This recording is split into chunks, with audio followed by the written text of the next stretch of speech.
हमारा ब्रह्मांड इतने सारे रहस्य से भरपूर है कि हम अपनी सोच और कल्पना को भी वहां तक नहीं पहुंचा सकते। न जाने कितने सालों पहले बना और कब तक रहेगा, इसकी कोई कल्पना नहीं की जा सकती। मगर जब से जीव जंतु और मानव का जीवन संभव हुआ है, तब से इंसान ब्रह्मांड के बारे में थोड़ी बहुत जानकारी हासिल कर चुका है। ब्रह्मांड गतिमान है और रहेगा इस गतिशील और अस्थिर से, लेकिन इनमें से कुछ चीजें ऐसी हैं जो ब्रह्मांड को संजोकर रखती हैं और कुछ ऐसी भी हैं जो नष्ट कर देती हैं। इनमें से एक होता है ब्लैक होल, और आज हम इसी के बारे में कुछ तथ्य और रहस्य आपको बताना चाहते हैं। तो चलिए शुरू करते हैं। नमस्कार दोस्तों, मेरा नाम है शिवम यादव और आप देख रहे हैं GS फैक्ट। तो दोस्तों, आज हम बात करने वाले हैं ब्लैक होल के बारे में।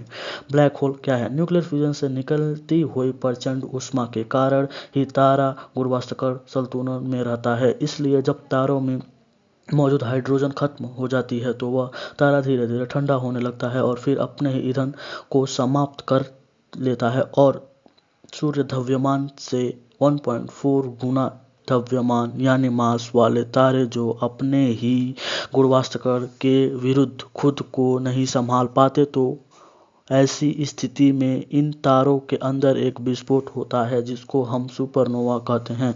इस विस्फोट के बाद यदि उस तारे का कोई घनत्व वाला अवशेष बचता है तो वह बहुत भयंकर घनत्व युक्त न्यूट्रॉन स्टार बन जाता है, और ऐसा तारों में अपार गुरुत्वाकर्षीय खिंचाव होने लगता है।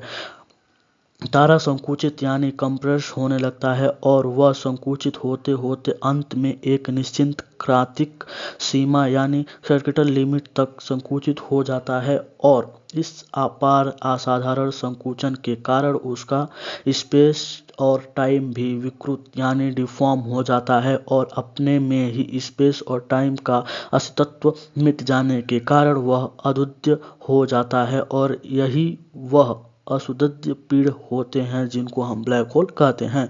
ब्लैक होल से जुड़ी अन्य जानकारियां। किसी ब्लैक होल का संपूर्ण द्रव्यमान एक छोटे से बिंदु के केंद्रित रहता है जिसको सेंट्रल सिंगुलरिटी पॉइंट कहते हैं।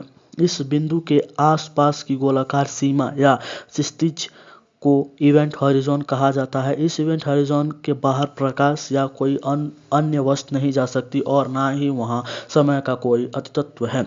आइंस्टाइन के स्पेशल थ्योरी ऑफ रिलेटिविटी के अनुसार इस ब्लैक होल की स्थिति से कुछ दूर एक निश्चित सीमा पर खड़े प्रत्येक की घड़ी बहुत स्लो हो जाएगी और वहां का टाइम बहुत स्लो चलेगा। याद रहे कि समय निष्पक्ष है और समय का बहाव ब्रह्मांड की विभिन्न जगहों पर अलग अलग गति में होता है।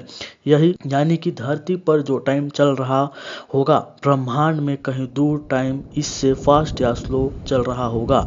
इसे हम टाइम डिविएशन कहते हैं। ब्लैक होल के प्रकार। हमारे ब्रह्मांड में कई तरह के ब्लैक होल हो सकते हैं, लेकिन अभी तक साइंटिस्ट मुख्य रूप में 3 तरह के ही ब्लैक होल का पता लगा सके हैं। नंबर फर्स्ट है स्टेलर मास ब्लैक होल। ऐसा तारा जिसका द्रव्यमान हमारा सूर्य से कुछ गुना अधिक होता है और गुरुत्वीय संकुचन के कारण वह अंत ब्लैक होल बन जाता है और उसे हम स्टेलर मास ब्लैक होल कहते हैं। Number second supermassive black hole. ऐसे ब्लैक होल जिनका निर्माण आकाश गैलेक्सी के केंद्र में होता है और जिनका घनत्व बहुत ही अपार होता है और विशाल होते हैं, उनको सुपरमैसिव ब्लैक होल कहा जाता है।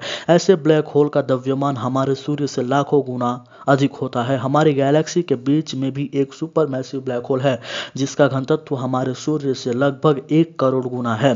नंबर 3 है प्रिमोर्डियल ब्लैक होल। कुछ ऐसे भी ब्लैक होल होते हैं जिनका द्रव्यमान यानी मास हमारे सूर्य से कम होता है और जिनका निर्माण गुरुत्वीय संकुचन के कारण वही बल्कि अपने केंद्रता पदार्थ और ताप के समर्पित होते हैं, उससे हम प्रिमोर्डियल ब्लैक होल कहते हैं। क्या पृथ्वी ब्लैक होल में समा सकती है? अभी तक ऐसा कोई भी ब्लैक होल नहीं है जिसकी ग्रेविटी इतनी तेज हो जो पृथ्वी को अपने अंदर ले सके। यदि कोई ब्लैक होल सूर्य के बस पर बड़ा भी हो जाए तो भी हमारी पृथ्वी उसके ऑर्बिट में रहेगी। जैसे अभी सूर्य के कक्ष में एक और कोई भी ब्लैक होल अपने गुरुत्वीय घेरे में आने वाली चीज़ों को ही निगल सकता है, उससे बाहर की नहीं।